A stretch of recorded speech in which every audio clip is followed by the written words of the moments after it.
Most important concept in maths. So ఈ pattern ఇచ్చినప్పుడు ఏ విధంగా ఆన్సర్ చేయాలో చూద్దాం. ముందుగా బేస్ నెంబర్ తీసుకోండి, nth. నెక్స్ట్ ఇక్కడ ఉన్నటువంటి పవర్స్ చూద్దాం. చూడండి, ఇవన్నీ కూడా న్యూమరేటర్ లో ఉంటాయి.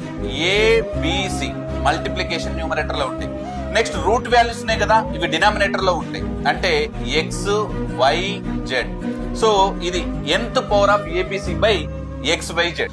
ఒక క్వశ్చన్ చూసేటువంటి ప్రయత్నం చేద్దాం. చూడండి, సో క్వశ్చన్ ఈ విధంగా ఉందండి. సో ముందుగా బేస్ వాల్యూ ఎంత 3, రైట్. సో ఈ పవర్స్ అన్ని కూడా న్యూమరేటర్ లో ఉంటాయి. అంటే 2 into 12 into 40. Next divisible by, next ఇక్కడ ఉన్నటువంటి రూట్ వాల్యూస్ రాస్తున్నాను చూడండి.